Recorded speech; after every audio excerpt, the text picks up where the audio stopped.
മുസ്ലിമുകളോടുള്ള പേടി അല്ലെങ്കിൽ അകൽച്ച, ഭയം കേരളത്തിലും വ്യാപകമാണ്. ഇതിനാണല്ലോ ഇസ്ലാമോഫോബിയ എന്ന് പറയുന്നത്. ഇപ്പോൾ ഞാനത് ചോദിക്കാൻ കാരണം, ഈ കഴിഞ്ഞ ദിവസം തൃത്താലയിൽ ഉറൂസ് നടക്കുന്നു. ഉറൂസിൻ്റെ എന്ന് വെച്ചാൽ പള്ളിയിലെ ആ പെരുന്നാളോ ഒക്കെയാണ് ഉറൂസ്. അതിൻ്റെ ഭാഗമായി അവർ ദേശോത്സവം എന്നും പറഞ്ഞ് ഒരാഘോഷം എഴുന്നള്ളിപ്പ് നടക്കുന്നു. ആനപ്പുറത്ത് ഹമാസ് ഭീകരന്മാരുടെയും അയത്തുള്ള ഖമനയുടെയും ചിത്രം, യഹിയ സിൻവർ ഉൾപ്പെടെ കൊല്ലപ്പെട്ട ഭീകരന്മാരുടെ ചിത്രം തിടമ്പ് പോലെ എഴുന്നള്ളിച്ചോട് വരുന്നു.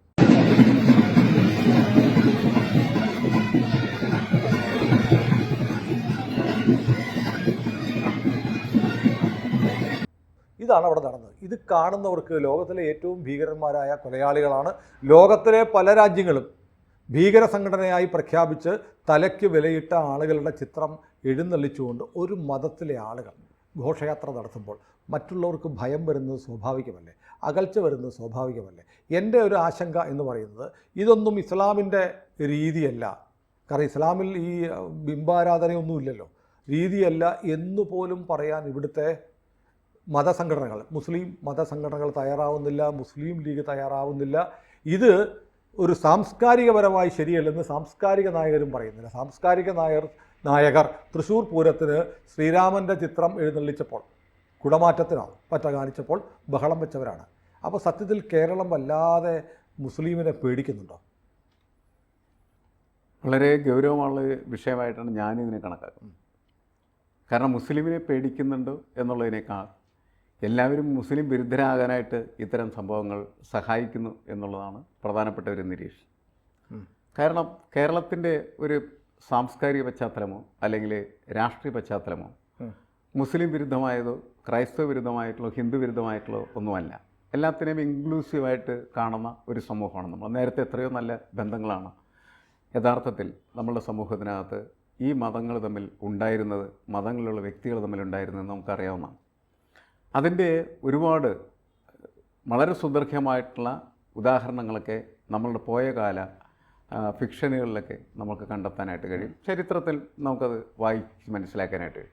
പക്ഷേ പുതിയൊരു കാലത്ത് സംഭവിച്ചിരിക്കുന്ന ഒരു പ്രശ്നം എന്ന് പറയുന്നത് എല്ലാ ആളുകളെയും ഈ മുസ്ലിം വിരുദ്ധരാക്കി മാറ്റുന്ന തരത്തിലേക്ക് മുസ്ലിം വിഭാഗത്തിലെ ഒരു ചെറിയ പക്ഷം എന്നുള്ള വളരെ കൃത്യമാണ്. അവരുടെ പ്രവർത്തനം മാറിത്തീരുന്നുണ്ട്. അവരാണ് യഥാർത്ഥത്തിൽ തൃത്താലയിൽ ഈ ആന എഴുന്നള്ളിപ്പ് എന്ന് പറയുന്നതായിട്ടുള്ള പ്രക്രിയയുടെ ഭാഗമായിട്ട് ഭീകരന്മാരുടെ പടം എഴുന്നള്ളിപ്പിച്ചത്. ഇതിനെ എതിർക്കുക എന്നുള്ളതാണ് കേരളത്തിൻ്റെ ഒരു സാംസ്കാരിക സവിശേഷതയുടെ ആവശ്യകത എന്ന് പറയും. അവർ കൃത്യമായിട്ട് അതിനെ എതിർക്കേണ്ടതാണ്. കാരണം ഇതൊന്നും ശരിയല്ല. ഇപ്പോൾ കേരളത്തിൽ എനിക്ക് പലപ്പോഴും തോന്നിയിട്ടുള്ള ഒരു കാര്യം, കേരളത്തിലെ ഈ രാഷ്ട്രീയ ഇടപെടലുകൾ, പാലസ്തീൻ വിഷയം, പാലസ്തീൻ ജനതയോട് ഇസ്രായേൽ കാണിക്കുന്ന വളരെ ക്രൂരമാണ് പ്രവൃത്തിയാണ് എന്ന് കൃത്യമായിട്ട് നിലപാടുള്ള ഒരു മനുഷ്യനാണ്. പക്ഷേ ഹമാസ് എന്ന് പറയുന്നതായിട്ടുള്ള അവിടുത്തെ ഭീകര പ്രവർത്തനത്തെ അല്ലെങ്കിൽ ആ സംഘടനയെ നമുക്കൊരു കാരണവശാൽ ന്യായീകരിക്കാനായിട്ട് സാധ്യമല്ല എന്നുള്ളതാണ്. എം സ്വരാജ് പറഞ്ഞത് ഹമാസ് എന്ത് തന്നെ ചെയ്താലും അത് തെറ്റല്ല എന്ന് പറഞ്ഞു. അല്ല, അതൊക്കെ സ്വരാജിന് പറ്റിയ വന അബദ്ധമായിട്ട് ഞാനതിനെ കണക്കാക്കുന്നുള്ളൂ. കാരണം കാര്യങ്ങൾ കൃത്യമായിട്ട് പഠിക്കുകയും മനസ്സിലാക്കുകയും ചെയ്തിട്ട് ഇടതുപക്ഷ രാഷ്ട്രീയത്തിൽ നിന്ന് എന്ത് അഭിപ്രായ പ്രകടനമാണ് നടത്തേണ്ടത് എന്ന് മനസ്സിലാക്കാനായിട്ടുള്ള ഒരു കഴിവ് നഷ്ടപ്പെട്ട മുഹൂർത്തത്തിൽ സ്വരാജിനെ സംബന്ധിച്ച് ദുരന്തമായിട്ട് ഞാനതിനെ കണക്കാക്കുകയുള്ളൂ. കാരണം സ്വരാജ് ജീവിക്കുന്ന രാഷ്ട്രീയ പരിസരം എന്ന് പറയുന്നത് കക്ഷി രാഷ്ട്രീയത്തിൻ്റെ പരിസരത്ത് നിന്നാണ്. കക്ഷി രാഷ്ട്രീയത്തിൻ്റെ പരിസരത്ത് നിന്ന് അദ്ദേഹം സംസാരിക്കുമ്പോൾ അദ്ദേഹത്തിൻ്റെ ഒരു ധാരണ എന്താണെന്ന് വെച്ചാൽ ഈ ഹമാസിനെ ന്യായീകരിച്ചു കഴിഞ്ഞാൽ മുസ്ലിങ്ങളുടെ വോട്ട് ഒഴുകുമെന്ന് CPMൻ്റെ പെട്ടിയിൽ വീഴുമെന്നാണ്. പക്ഷേ അദ്ദേഹം മനസ്സിലാക്കേണ്ട കാര്യം ആ വോട്ട് അങ്ങനെ ഒഴുകി വീഴുന്ന വോട്ടല്ല എന്നും അതോടൊപ്പം തന്നെ ഇങ്ങനെ ന്യായീകരണം നടത്തിക്കഴിഞ്ഞാൽ ഇയാൾ ഇടതുപക്ഷക്കാരനല്ല എന്ന് കേരളത്തിലെ ജനങ്ങൾ തിരിച്ചറിയുമെന്നുള്ള ബോധം അദ്ദേഹത്തിന് ഉണ്ടാകേണ്ടതായിരുന്നു. അതുണ്ടാകാത്തതിൻ്റെ പേരിലാണ് അത് ചെയ്ത്. കിട്ടിക്കൊണ്ടിരുന്ന വോട്ടുകൾ പോവുകയും ചെയ്യും. അതാണ് സംഭവിക്കുന്നത്. കിട്ടിക്കൊണ്ടിരിക്കുന്ന വോട്ട് പോകുന്ന അങ്ങനെയാണ്. ആ വോട്ടുകൾ ഹിന്ദു വോട്ടുകളാണല്ലേ? അത് ഹിന്ദു വോട്ടുകളായിരിക്കുമല്ലോ. കാരണം മുസ്ലിം വോട്ടുകളൊക്കെ വളരെ കുറച്ച് മാത്രമാണ് യഥാർത്ഥത്തിൽ കമ്മ്യൂണിസ്റ്റ് പാർട്ടി കേരളത്തിലുണ്ടായതിനു ശേഷം കിട്ടിയിട്ടുള്ളൂ. വളരെ കുറച്ച് വോട്ട്. അത് നല്ല സഹാക്കളായിട്ടുള്ള മുസ്ലിങ്ങളുടെ വോട്ടുകൾ മാത്രമാണ്. അല്ലാത്ത വോട്ടുകൾ കിട്ടുന്നത് ചില പ്രത്യേക സാഹചര്യങ്ങളിൽ മാത്രമാണ്. അത് ഒഴുകി വീഴും, ഒഴുകി പോവുകയും ചെയ്യും. സ്ഥിരമല്ല. അതൊരു പ്രത്യേക മുഹൂർത്തം. നമുക്കറിയാം എന്താണ് ഇറാഖിൽ സദ്ദാം ഹുസൈൻ എന്ന് പറയുന്ന പ്രതീകത്തെ ഉപയോഗിച്ച് അതിനെ ഉപയോഗിച്ചുകൊണ്ട് ഒരു ഇലക്ഷൻ ടാക്ടിക്സിൽ അവർ നടത്തിയ പ്രയോഗം അവർക്ക് ഗുണകരമായി തീർന്നു. പക്ഷേ അവരത് അങ്ങനെ മനസ്സിലാക്കാൻ പാടുള്ളായിരുന്നു. അതിനപ്പുറത്ത് മനസ്സിലാക്കുന്ന സമയത്താണ് പ്രശ്നം വരുന്നത്. പാലസ്തീനോട് ഐക്യദാർഢ്യം പ്രകടിപ്പിക്കുക എന്ന് പറയുന്നത് പാലസ്തീനിലെ ദുരിതമനുഭവിക്കുന്നതായിട്ടുള്ള കുട്ടികളോട്, സ്ത്രീയോടുള്ള ഐക്യദാർഢ്യമാണ്. അവരെ കൂടുതൽ ദുരന്തത്തിലേക്ക് ആരാണ് തള്ളിവിട്ടതെന്ന് വെച്ചാൽ ഹമാസാണ്, വളരെ കൃത്യമായിട്ട്. അതുകൊണ്ട് ഹമാസിനെതിരെ സംസാരിച്ചുകൊണ്ട് മാത്രമേ നമുക്ക് പാലസ്തീൻ ഐക്യദാർഢ്യം നടത്താനായിട്ട് കഴിയുള്ളൂ. അതായത് അത് മറന്നുപോയി ഇവർ. കേരളത്തിലെ CPM നടത്തിയ പാലസ്തീൻ അനുകൂല പ്രകടനങ്ങൾ തെറ്റായിരുന്നു എന്നാണ് പറയുന്നത്. അങ്ങനെ തന്നെയാണ് ഞാൻ പറയുന്നത്. കാരണം എന്ന് വെച്ചാൽ ആ അനുകൂല പ്രകടനങ്ങൾ അല്ലെങ്കിൽ അതിനുവേണ്ടി നടത്തിയ പ്രകടനങ്ങളൊക്കെ തന്നെ പാലസ്തീൻ ജനതയോടുള്ള ഐക്യദാർഢ്യത്തിന് പകരമായിട്ട് ഹമാസിനുള്ള ഐക്യദാർഢ്യമായിട്ട് വ്യാഖ്യാനിക്കപ്പെടുകയോ വായിക്കപ്പെടുകയോ ചെയ്തു. ഒരു രാഷ്ട്രീയ പാർട്ടി നടത്തുന്ന പ്രവർത്തനങ്ങൾ വളരെ കൃത്യമായിട്ട് രാഷ്ട്രീയ പാർട്ടിയുടെ പ്ലാനിങ്ങിനനുസരിച്ച് നടക്കാൻ പാടുള്ളൂ. അത് അവർ വിചാരിക്കുന്ന പോലെ തന്നെ ജനങ്ങൾ വായിക്കുകയും ചെയ്യണം. ഇവിടെ മറിച്ചാണ് ജനങ്ങൾ വായിച്ചത്. അത് കൃത്യമായിട്ട് അവർ തിരിച്ചറിഞ്ഞു എന്നാണ് ഞാനിപ്പോൾ മനസ്സിലാക്കുന്നത്. അതിൻ്റെ അടിസ്ഥാനത്തിലാണ് അവർ ഹമാസിനെ തള്ളാനും അതേപോലെ തന്നെ മുസ്ലിങ്ങൾ കേരളത്തിൽ നടത്തുന്ന ഈ ഭീകരപ്രവർത്തനം നടത്തുന്നതായിട്ടുള്ള മുസ്ലിങ്ങളെ അതിശക്തമായിട്ട് എതിർക്കാനും അവർ തയ്യാറായി. അല്ല, ഹമാസിനെ തള്ളിയിട്ടൊന്നുമില്ല CPM. അല്ല, അവർക്ക് അതിന് സമാനമായിട്ടുള്ള തള്ളലുകൾ മിക്കവാറും നടന്നതിൻ്റെ പേരിലാണല്ലോ PJ റായൻ്റെ പുസ്തകത്തിനകത്ത് കൃത്യമായിട്ട് എന്തുകൊണ്ടാണ് ഈ മുസ്ലിം ഭീകരതയെ അല്ലെങ്കിൽ തീവ്രതയെ എതിർക്കേണ്ടത് എന്ന് അദ്ദേഹം വ്യക്തമാക്കി പറയുമ്പോൾ അതിൽ ഹമാസും വരും. അല്ല, അത് തീർച്ചയായിട്ടും ഹമാസിൻ്റെ ഒരു പതിപ്പാണല്ലോ ശരിക്കും ഈ തീവ്രവാദ പ്രവർത്തനം എന്ന് പറയുന്നത്. അതുകൊണ്ട് സ്വാഭാവികമായിട്ടും അതിനെ അവർ എതിർക്കുന്നു. പിന്നെ മാത്രമല്ല, ഈ കഴിഞ്ഞ ലോക്സഭാ തെരഞ്ഞെടുപ്പിൽ CPMൻ്റെ തലയിലേക്ക് വന്ന് വീണ വലിയ ഒരിടുത്തി എന്ന് പറഞ്ഞിട്ടുണ്ടെങ്കിൽ ഇവർ മുസ്ലിം ന്യൂനപക്ഷങ്ങളെ പ്രീണിപ്പിക്കാൻ നടക്കുന്നവരാണ്. പ്രീണനമാണ് ഇവരുടെ പ്രധാനപ്പെട്ട ജോലി എന്ന് പറയുന്ന ഒരു സാധനത്തിൻ്റെ ചുമലിൽ വന്ന് വീണു. അത് കുടഞ്ഞെറിയാൻ വേണ്ടിയിട്ടുള്ള ശ്രമമാണ് ഇപ്പോൾ എല്ലാ ദിവസവും നടക്കുന്നതെന്നാണ് ഞാൻ മനസ്സിലാക്കുന്നത്. കാരണം അടുത്ത തെരഞ്ഞെടുപ്പിൽ ഈ പ്രീണനുവിൻ്റെ പുറത്തിരിക്കുകയാണെന്ന് പറഞ്ഞിട്ടുണ്ടെങ്കിൽ കിട്ടിക്കൊണ്ടിരുന്ന വോട്ടിൽ വളരെ വലിയ ശതമാനം വോട്ട് നഷ്ടപ്പെടാനുള്ള സാധ്യത വർദ്ധിക്കുകയാണ് ചെയ്യുന്നത്. അത് സ്വാഭാവികമായിട്ട് അവർക്ക് തിരിച്ചു. പക്ഷേ എന്തുകൊണ്ടാണ് ഈ ഹമാസിനെ പോലുള്ള ഭീകര സംഘടനകളെ ന്യായീകരിക്കുന്ന ആളുകൾക്ക് നിർഭയം നിർലജ്ജം ഇങ്ങനെ കേരളത്തിൽ ഇടപെടാൻ പറ്റുന്നത്? ഇപ്പോൾ നമ്മുടെ ഇവിടെ നിന്ന് എറണാകുളത്ത് നിന്ന് ആലുവയ്ക്ക് പോകുന്നൊരു സ്വകാര്യ ബസ്സുണ്ട്. ആ ബസ്സിൻ്റെ അകത്തും പുറത്തും കണ്ണാടിയിലും ഹമാസ് എഴുതി വെച്ചിട്ടുണ്ട്. ഞാൻ പറഞ്ഞ തലക്ക് വെളിവില്ലാത്തതിൻ്റെ പേരിൽ ചെയ്യുന്ന കാര്യങ്ങൾ മാത്രമാണ്. പിന്നെ അത് ആരും ഗൗരവമായിട്ട് എടുക്കുന്നില്ല. ഹമാസ് എന്ന് പറഞ്ഞ് എഴുതി വെച്ചിരിക്കുന്നതിന് ഗൗരവമായിട്ട് ആളെടുത്ത് കഴിഞ്ഞാൽ ചിലപ്പോൾ വണ്ടി വരെ ആൾ വലിയ വിളിച്ചളയില്ലേ. അങ്ങനെ വരണമെങ്കിൽ അങ്ങനത്തെ സംഭവങ്ങൾ ഉണ്ടാവില്ല. പക്ഷെ അത് ആരും അല്ല, ഇപ്പോൾ ഹമാസ് എന്ന ഭീകര സംഘടനയെ പരസ്യമായി പിന്തുണയ്ക്കുന്ന ആളുകൾ നാളെ ഹമാസിൻ്റെ കേരളത്തിലെ പതിപ്പുകളായി മാറാൻ പാടില്ല. അല്ല, അങ്ങനെയാണല്ലോ അത് വരുന്നത്. അങ്ങനെയാണല്ലോ ആ പതിപ്പുകൾ മാറുന്നത്. ഹമാസിൻ്റെ സ്ലീപ്പർ സെല്ലുകളാണ്. അങ്ങനെ ആയിട്ട് വരും. അവരുടെ സഹായം, അവരുടെ ഒപ്പം നിൽക്കുക, ഐക്യദാർഢ്യം പ്രഖ്യാപിക്കുക, അവരായി മാറുക. അത് കേരളത്തിന് വലിയ ഭീഷണിയായി തീരും. അതുകൊണ്ട് വലിയൊരു ആപത്തിലല്ലേ നമ്മൾ ജീവിക്കുന്നത്. ആ ആപത്താണോ നേരത്തെ ചോദിച്ച തരത്തിൽ ഇവിടെ അതാണ് ഇസ്ലാമോഫോബിയയുടെ കാര്യമായിട്ട് ഇവിടെ വരുന്നത്. ഇസ്ലാമങ്ങൾ എന്ന് പറഞ്ഞാൽ ഭയം ജനിപ്പിക്കുന്ന ഒരു വിഭാഗമായിട്ട് ചിത്രീകരിക്കപ്പെടുന്നതിന് കാരണമായി തീർന്നത് ഇവരുടെ പ്രവർത്തനങ്ങളാണ്. തൃത്താലേ ഈ എഴുന്നള്ളിപ്പിൽ യഥാർത്ഥത്തിൽ അവർ ചെയ്ത കാര്യം അതാണ്. അത് തെറ്റാണ് എന്ന് ശക്തമായിട്ട് കേരളത്തിൽ പറഞ്ഞില്ല എങ്കിൽ നാളെ അവർ പല ഉറൂസുകളിലും പല ഉത്സവങ്ങളിലും ഇത് ആവർത്തിക്കാനുള്ള സാധ്യത കൂടുകയാണ് ചെയ്യുന്നത്. ഇപ്പോൾ നമുക്ക് കേരളത്തിൽ എപ്പോഴും മുസ്ലിങ്ങളുടെ ഭാഗത്തു നിന്ന് നമുക്ക് സ്വീകാര്യമായ ഒരു പ്രവർത്തനം കാഴ്ചവെച്ചിരുന്നവരാണ് കേരളത്തിലെ മുസ്ലിം ലീഗ് എന്ന് പറയുന്ന രാഷ്ട്രീയ പ്രസ്ഥാനം. നമ്മളങ്ങനെ അവരെ ബഹുമാനിക്കുകയും അതുപോലെ തന്നെ അത് നല്ലതാണെന്ന്, അതായത് മുസ്ലിം തീവ്രവാദം കേരളത്തിൽ വേരുറക്കാതിരിക്കുന്നതിന് കാരണമായി പ്രവർത്തിക്കപ്പെട്ടൊരു സംഘടനയായിട്ടാണ് മുസ്ലിം ലീഗിനെ വിലയിരുത്തുന്നത്. പക്ഷേ കുഴപ്പം എന്താണെന്ന് വെച്ചാൽ ഇപ്പോൾ ഈ മുസ്ലിം ലീഗ് എന്ന് പറയുന്ന ഈ ഭീകരപ്രവർത്തകരുടെ തടവറയിൽ വരുന്ന തരത്തിലേക്ക് കാര്യങ്ങൾ മാറിക്കൊണ്ടിരിക്കുന്നു എന്നുള്ളതാണ്. അതാണ് അപകടകരമായിട്ട് കാര്യം. വലിയ വെറുപ്പാണ് അതുകൊണ്ട് ബാക്കിയുള്ള ആളുകൾക്ക്. കുറേ കാലമായിട്ട് ഈ മുസ്ലിമുകൾക്കിടയിൽ നിന്നുണ്ടാവുന്ന ഒരു പ്രവണത, ഒരു മൗനം അല്ലെങ്കിൽ കണ്ടില്ലെന്ന് ഭാവിക്കൽ, ഇത്തരം ചില പ്രശ്നങ്ങളുണ്ടായാൽ അവർ ആരും പ്രതികരിക്കും. വ്യക്തികളും പ്രതികരിക്കത്തില്ല. വ്യക്തികൾ എന്ന് പറഞ്ഞാൽ സാമൂഹ്യ മാധ്യമങ്ങൾ നോക്കുക. ഇതിനെയൊന്നും മുസ്ലിം സമുദായത്തിൽപ്പെട്ട ആരും തള്ളി പറയത്തില്ല. ഉദാഹരണത്തിന് 3-4 മാസം മുമ്പ് ഗുരുവായൂരുണ്ടായിരുന്ന സംഭവം. ഗുരുവായൂർ ഒരു മുസ്ലിം ഹോട്ടൽ നടത്തുന്ന ആളാണ്. അയാൾ എന്ത് ചെയ്യുന്നു? അയാൾ ഒരു സ്ഥലത്തെ തുളസിത്തറയിൽ അയാളുടെ രഹസ്യഭാഗത്തെ രോമം പറിച്ച് നിക്ഷേപിക്കുന്നു. സോഷ്യൽ മീഡിയയിലൂടെ വലിയ പ്രതിഷേധവും രോക്ഷവും ഉണ്ടായി. പക്ഷേ ഒരൊറ്റ ആളുകൾ അതിനെ തള്ളി പറയാൻ വന്നില്ല.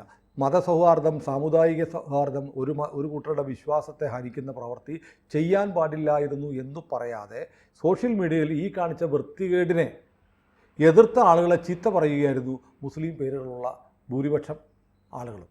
അതെന്താ അങ്ങനെ? അല്ല, അങ്ങനെ വരുന്നത് നമ്മൾ നിശബ്ദരായിരിക്കുന്നതിൻ്റെ ഫലമായി സംഭവിക്കുന്നത് ദുരന്തമായിട്ട് കണക്കാക്കാൻ പാടുള്ളൂ. നമ്മൾ ഇതൊക്കെ തുറന്ന് എല്ലാത്തിനും എതിർക്കേണ്ട. അല്ല, ഞങ്ങളുടെ കൂട്ടത്തിൽ ഒരാൾ എന്തെങ്കിലും കുറ്റം ചെയ്താൽ ഞങ്ങൾ തെറ്റാണെന്ന് പറയില്ല എന്ന് കേരളത്തിലെ മുസ്ലിങ്ങൾ ഇപ്പോൾ ധരിക്കുന്നുണ്ടോ? അങ്ങനെ ഒരിക്കലും അവർ ധരിക്കുന്നതെന്ന് ഞാൻ കരുതുന്നില്ല.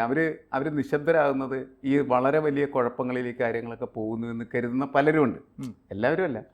അവരെന്ത് ചെയ്യുക, നിസ്സഹായരായിട്ട് നിശബ്ദരായിരിക്കുകയാണ് ചെയ്യുന്നത്.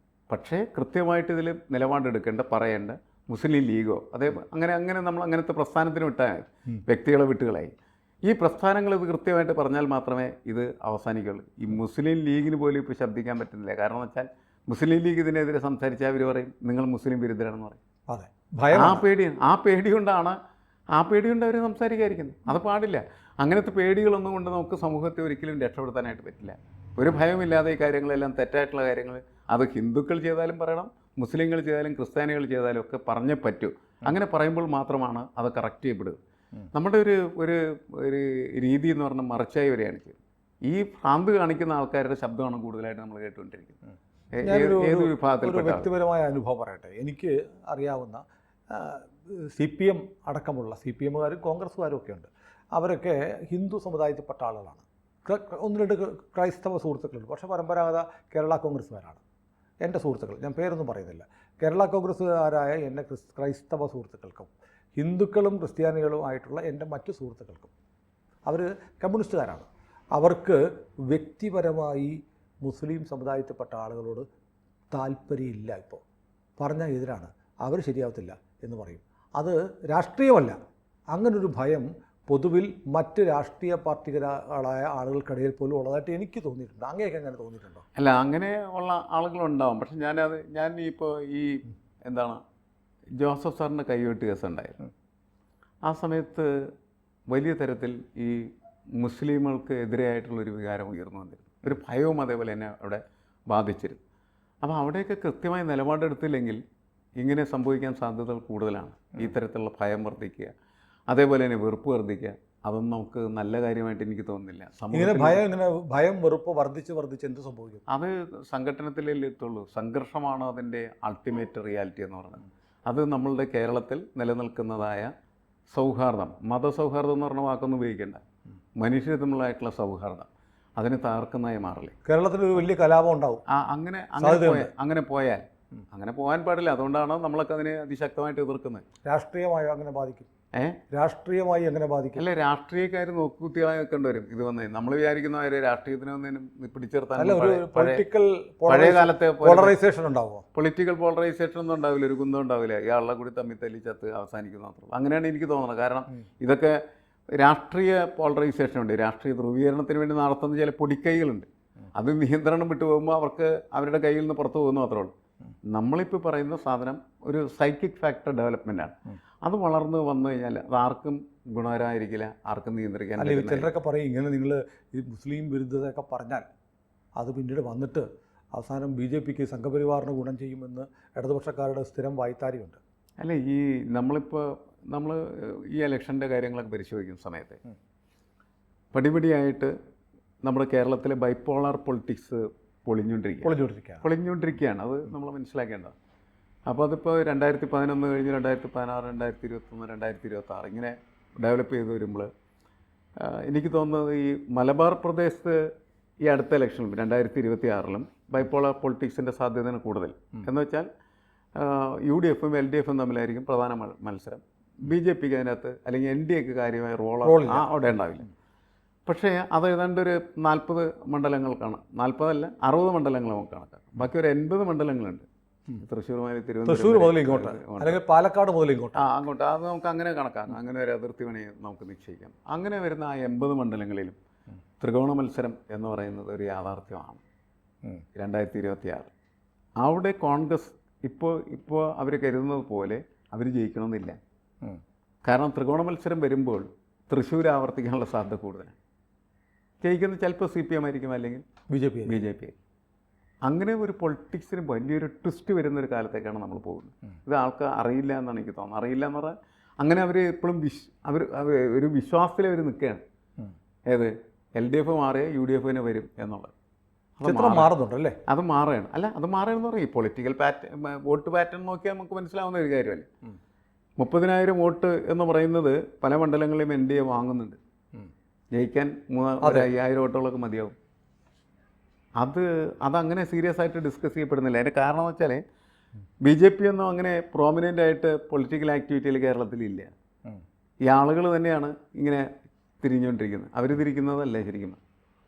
അങ്ങനെയാണ് എനിക്ക് തോന്നിയിട്ടുള്ളത്. അതുകൊണ്ടാണ് അവർ ഒരു പൊളിറ്റിക്കൽ ഇഷ്യൂ ഉണ്ടാവും. BJP എവിടെയാണ്? BJP ഇല്ല രംഗത്ത്. ഇപ്പോഴും ഉള്ളത് ആരായിരിക്കും?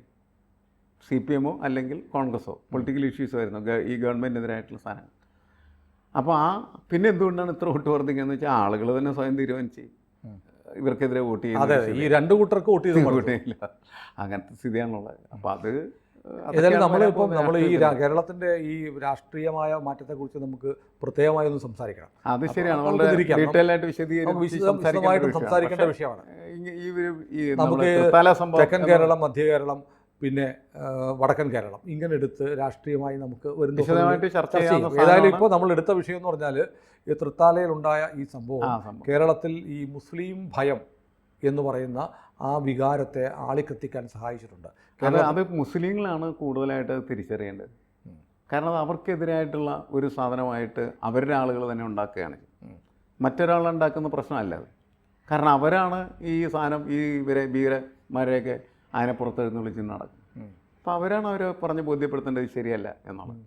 അങ്ങനെ അവരത് ബോധ്യപ്പെടുത്താനായിട്ട് തയ്യാറല്ലാത്ത സാഹചര്യം വന്നാൽ അത് അപകടകരമായിട്ടുള്ള രീതിയിലേക്കൊരു നമ്മുടെ സോഷ്യൽ സിസ്റ്റത്തെ മാറ്റും. അങ്ങനെ സംഭവിക്കാതിരിക്കട്ടെ.